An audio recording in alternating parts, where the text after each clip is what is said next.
Okay, in question 5, we're going to graph the effect of fiscal policy, government tax cuts, increased government spending on an aggregate demand, aggregate supply, long-run aggregate supply model. The aggregate demand curve is right here. That's the equation for the aggregate demand curve. This is the graph for the aggregate demand curve. And we know that because, one, I have a subscripted aggregate demand, and two, the slope is negative. The short aggregate supply curve has a slope of 0. And for that reason, this is the short aggregate supply curve. And then potential output is 12.267 here, $1 trillion.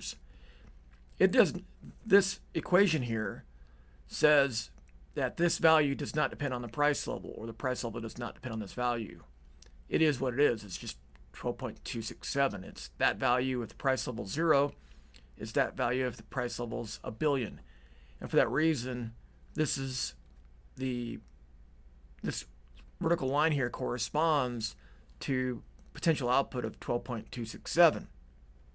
Now in this model, we call it the long-run aggregate supply curve because long-run aggregate supply depends only on real factors like capital, land, resources, technology, whatever their present values are. It is what it is. It doesn't.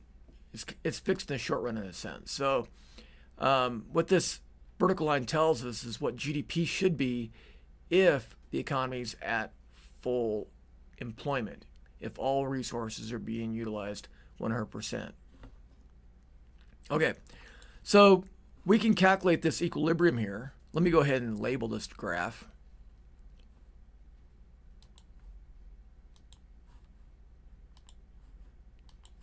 Okay, so this is short run aggregate supply.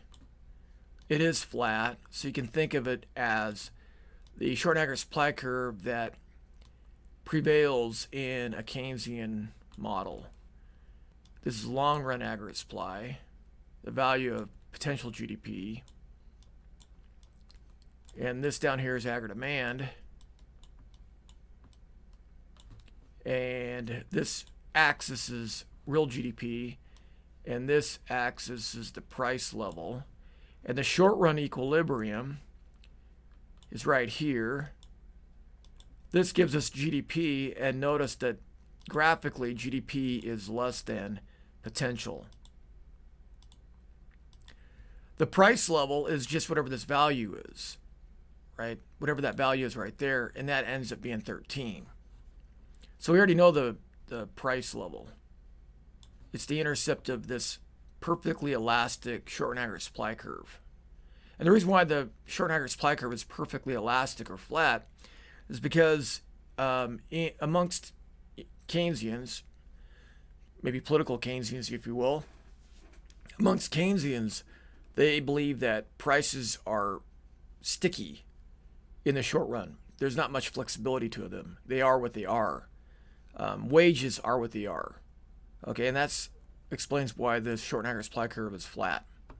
Okay, so really all we have to do is determine what the level of GDP is in this model.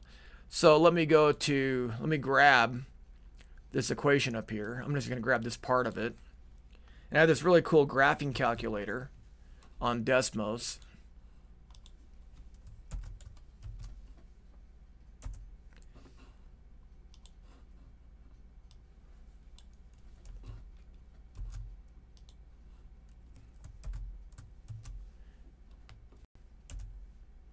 And you don't see it over here because the scale. Let me go ahead and delete the labeling. I'll go back and just make sure you know how to label. Okay, so whatever the GDP level is, and we got the GDP level down here. I give it to you, 9.6. And then, of course, the price level is 13. So just to make sure that you can graph it,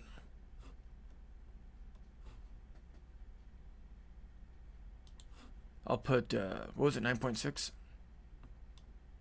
Whoops.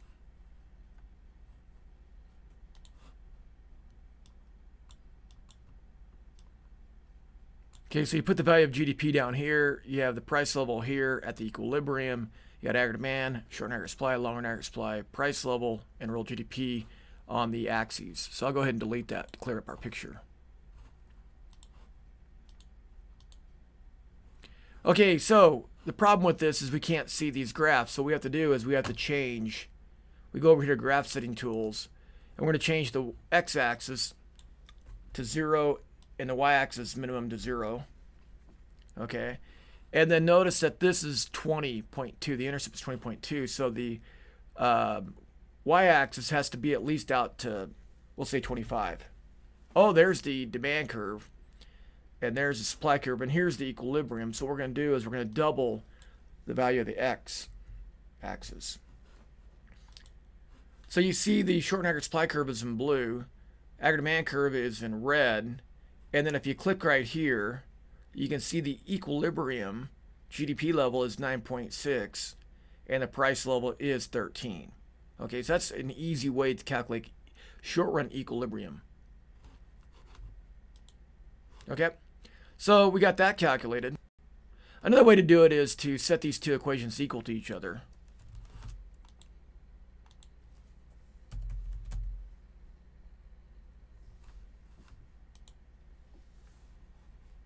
Like I'm going to do here.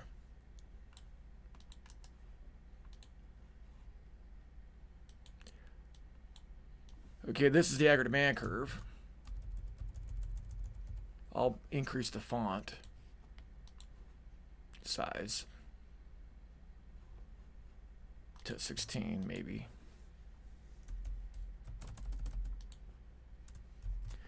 Okay, so this side is the aggregate demand curve because the slope is negative. This is a short and aggregate supply curve because the slope is either 0 or positive. And 0 times y is 0, so we can get rid of that. And then we're going to add this to both sides. We're going to add this to both sides.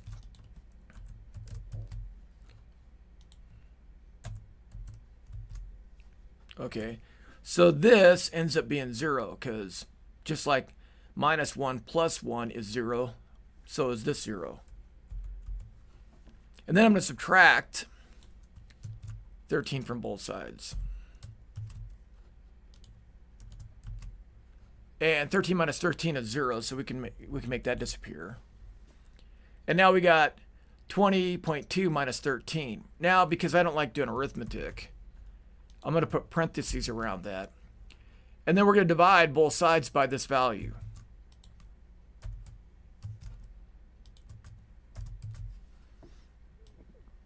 .75 divided by 0.75 is 1, and 1 times y is y. So now I got this, and it's cool. I can just copy this into Excel, and Excel can do my arithmetic. I'm too old to do arithmetic. And GDP is 9.6. Okay, so we can calculate it too. So GDP is 9.6. Okay, and then we can just verify that when we plug 9.6 into here, we get 13. Well, of course, if we plug 9.6 into here, we get 0 times 9.6 equal 13. So that's GDP. Let's calculate the price level on the aggregate demand curve. So I got the aggregate demand curve 20.2 minus 0.75 times real GDP. And real GDP at the equilibrium is 9.6. So when I hit enter, I get 13. Okay. So we've labeled the graph. We've calculated the GDP. And I give it to you. I give it to you right here. GDP is 9.6. The equilibrium price level, substitute this value in the aggregate demand or short and aggregate supply curve, and you get 13. Now we got to calculate the output gap. Remember, this value here is 12.267. This value here is the value of real GDP right here, and that's 12.267. This value here, if I drop a dash line down, is 9.6 trillion. And the difference between this point and that point is the output gap. So I'll just write it like this for a second. 9.6 minus 12.267.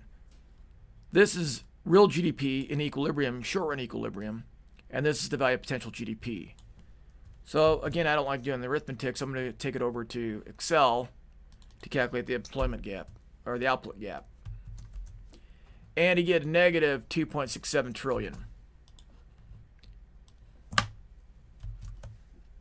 Let's go ahead and hit enter and see what happens. And we get the question right. Okay, what's the fiscal budget balance? We'll go back up here to the assumption. This right here says what?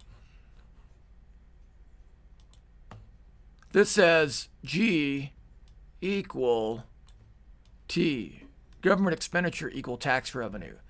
And the fiscal budget, I'll call it FB, the fiscal budget is equal to taxes minus government spending, which equals, in this case, 0 because T and G are the same. Okay, so the fiscal budget balance is 0.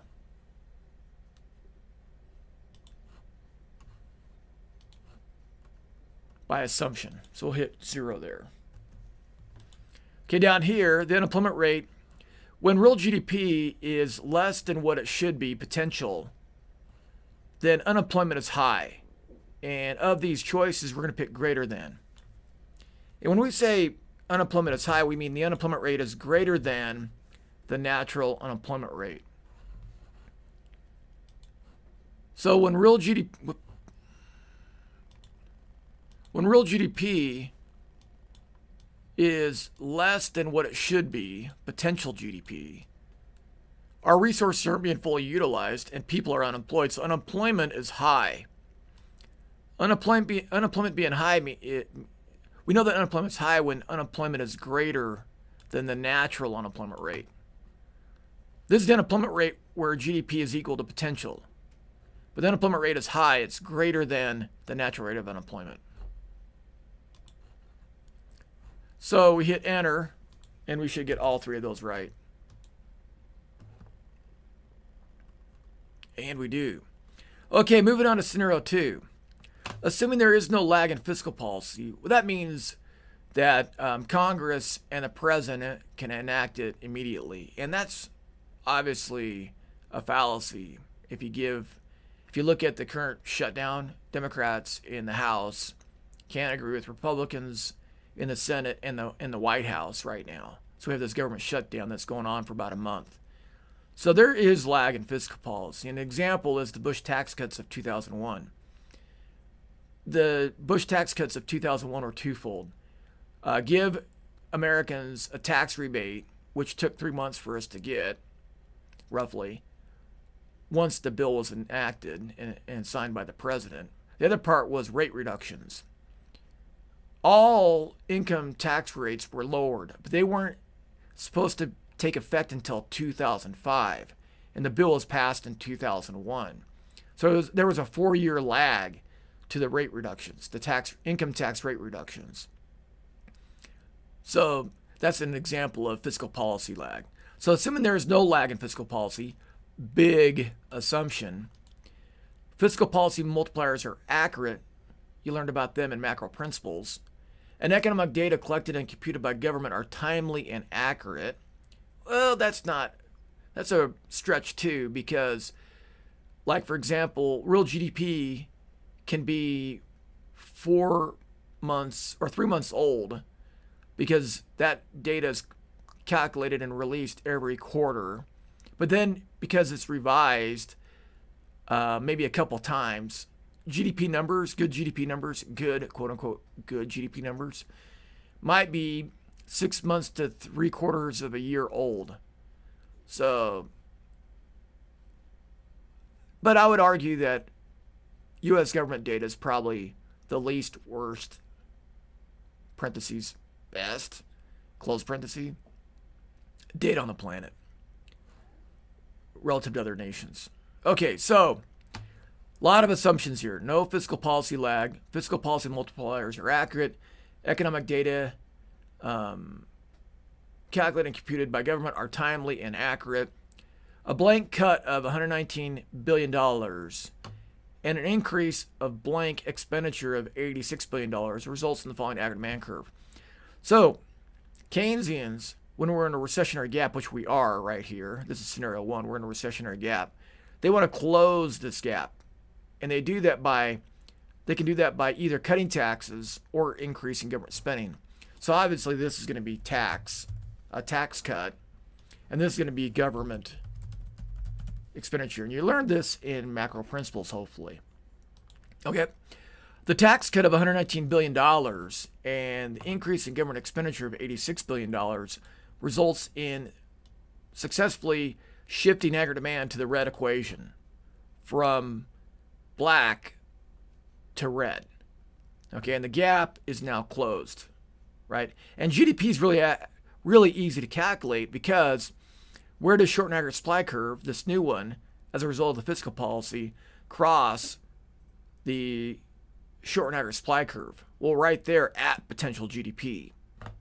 Okay, so that's why GDP is 12.267 trillion, which is, if you remember, potential GDP.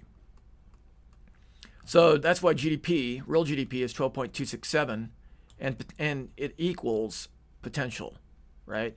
And then the price level is 13, because remember, the short and aggregate supply curve is perfectly elastic or flat. So let's go ahead and label this diagram. Okay, again, the price level is on the vertical axis. Real GDP is on the horizontal axis. This line is the Keynesian short and aggregate supply curve. This is the long run aggregate supply curve. This is aggregate demand from scenario 1. And then I got aggregate demand from scenario 2. And this is our equilibrium from scenario 2. And this is our equilibrium from scenario 1. And you'll need to be able to do the, you'll need to be able to screenshot this graph and paste it into Word, and then label it after you print it, like I am doing here. And then, what was it, 9.6 trillion initially? And now it's 12.267. So GDP increased, right? Price level didn't change. It's 13 before and after, right? Price level is 13 before and 13 after. So you're gonna have to screenshot this graph, your version of this graph, in my Open Math to Word, and then you'll type some answers below it, and then once you're done with that, you print it off and you label it, and then you turn it in on the Dropbox. You might have to screen it or take a picture of it with your smartphone so you can turn it in on the Dropbox. Okay, so that's how you label the diagram. Okay, let me go to trash here. All right. So the output gap is 0. What about the fiscal budget balance? It was 0, right? The budget was 0, but we have a tax cut. We have a tax cut. Taxes were decreased by 119 billion, right? Government spending increased by 86 billion. Both of those increase the budget deficit from 0 to what? Well, 9 and 6 is 15. Carry the 1. 8, 9, 10. Carry the 1. So 205. So our budget deficit is now $205 billion. Right, because we have a tax cut and an increase in government spending, and it was 0. So $205 billion.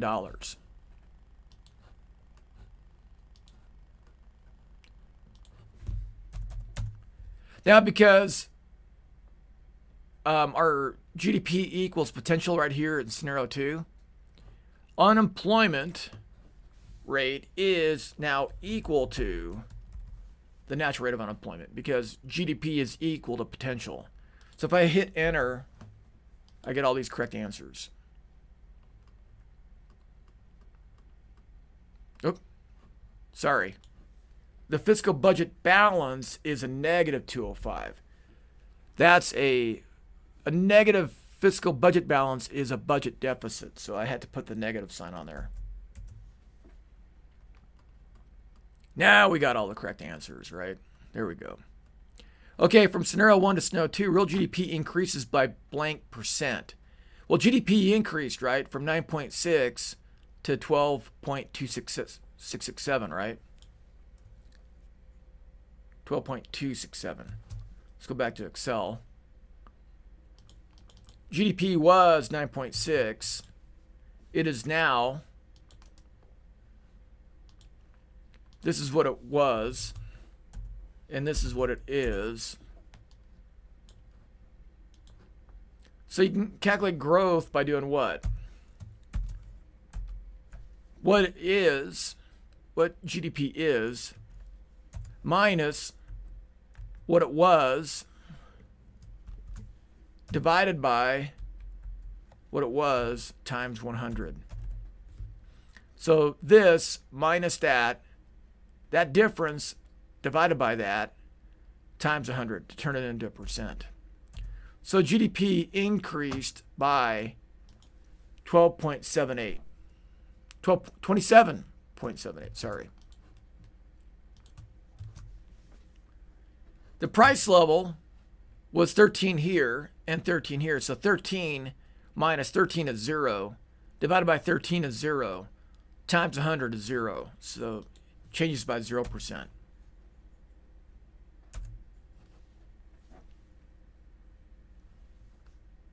And we got everything correct.